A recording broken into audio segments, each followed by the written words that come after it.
Muy bien, vamos a hablar sobre la vivienda de interés social con Andrés Devoto, él es investigador de la PUC y del CORNUC. Buenas noches, gracias por estar con nosotros. Muchas gracias a ti. ¿Qué ha pasado con este reglamento que se supone tiene que impulsar la vivienda de interés social, pero que pacíficamente no está siendo aceptada? Bueno, este reglamento es producto de un mal fallo del Tribunal Constitucional. El Tribunal Constitucional ha fallado diciendo de que las municipalidades deben reglamentar y controlar la densificación. Sin embargo, solo ha declarado nulo las alturas y las compatibilidades que declaró el Gobierno Nacional.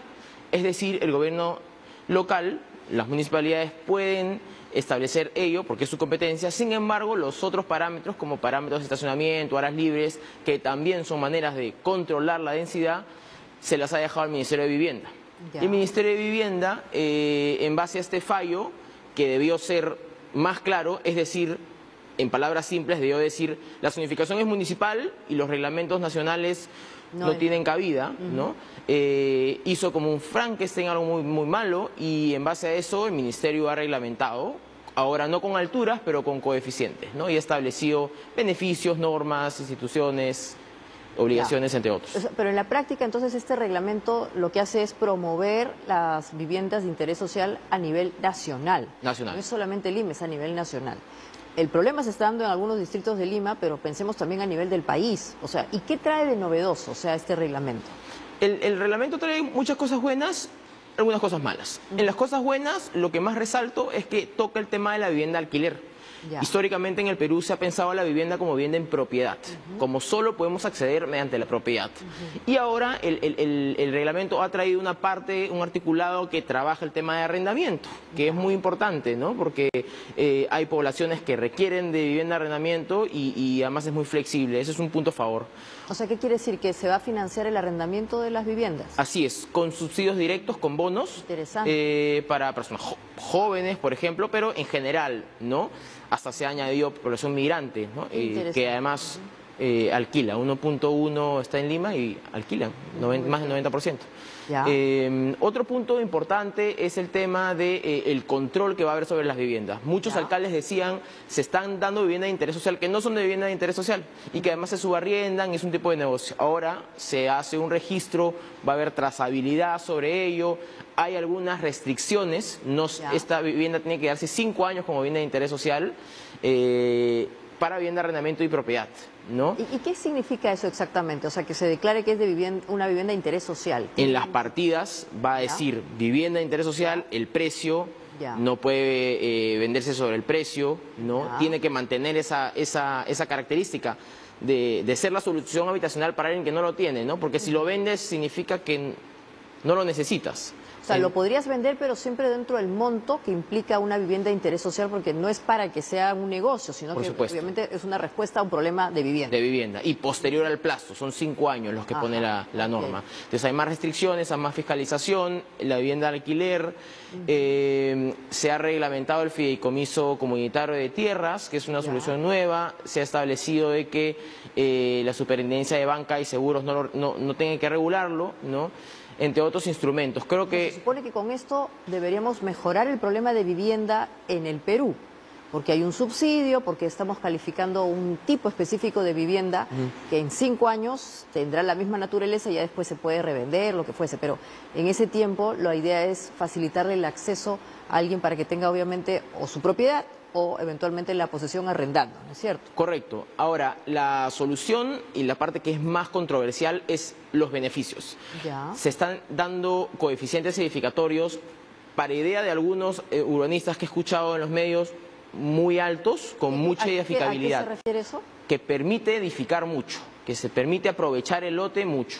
O sea, construir muchos pisos. Así es. No quisiera decir pisos porque es un coeficiente, pero en términos sencillos, más pisos, ¿no? Y ahí el problema, que sí tiene un argumento las municipalidades, es yo hago el plan urbano y en base a ello, en base al soporte del suelo, voy a permitir densificar. En cambio, por un reglamento nacional tú no puedes imponerme que yo acepte estas pisos, ¿no? Y ahí es un tema importante, pero por otro lado, las mismas municipalidades tampoco se han ocupado en reglamentarlo por sus propias ordenanzas. Entonces es una cosa como, no lo hagas a nivel nacional, porque tenía sentido, esto lo hago yo, pero por otro lado yo no lo hago.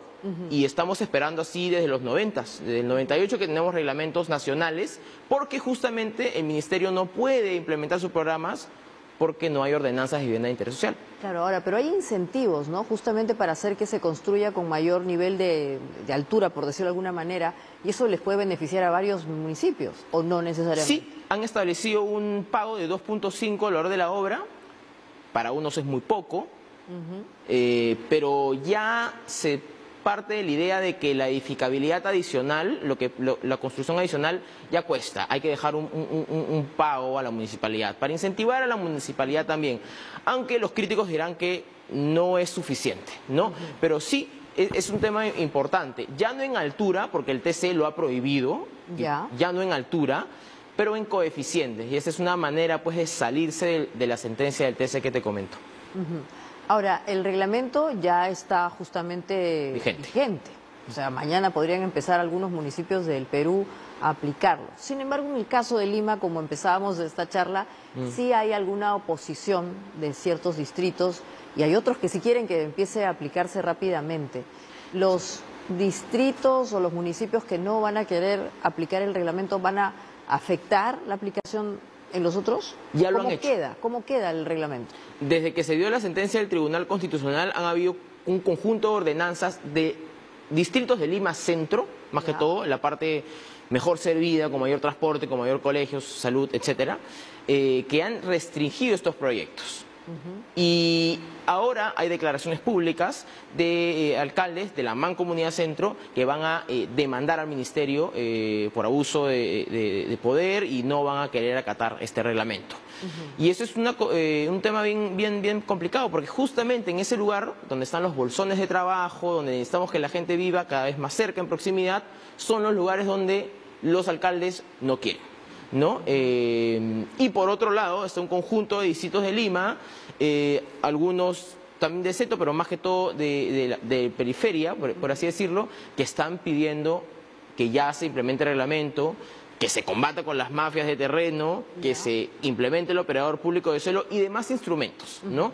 Entonces, los distritos mejores ubicados no lo quieren y los distritos que están en ubicaciones más lejanas están pidiendo ya, por favor, vivienda de interés social. Claro, pero el distrito mejor ubicado es relativo, ¿no, Andrés? Porque en verdad hoy día Lima ha crecido tanto que también hay, digamos, hay radios que, digamos, en la Lima más, de las zonas más alejadas, que está perfecto, ¿no? Entonces, en verdad, no tendría que afectar a un tipo de población, como es indicado, con más facilidades, entre comillas, respecto de otras, ¿no? Además, se supone que hay un fenómeno que es típico de ciudades como Lima, que es pues la gentrificación, ¿no es cierto? O sea, lugares que en principio no eran muy bonitos o eventualmente estaban venidos a menos, pero con este tipo de viviendas levantan su capacidad pues y obviamente se vuelven más atractivos, ¿no? Es cierto, es un proceso que en las ciudades de Europa ha pasado, en las ciudades de España, Estados Unidos, sí. En el Perú, digamos, lo que se debería hacer es combatir un poco la segregación residencial que existe. Hay una fragmentación de Lima, lugares muy ricos, lugares, ¿no? Y justamente la vivienda social tiene es muy clave, ¿no? Establecer proyectos edificatorios en lugares muy bien servidos y con suelos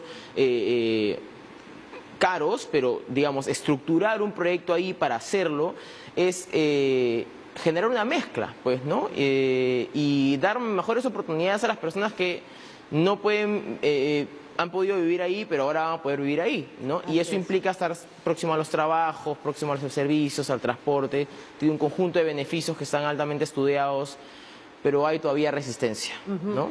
Andrés, con cargo a que vamos a volver a hablar de este tema, te quiero agradecer muchísimo por haber estado con nosotros. Y bueno, ya casi estamos llegando al final del programa. Vamos a hacer un corte y obviamente no se vayan, que seguimos con Diálogo Abierto.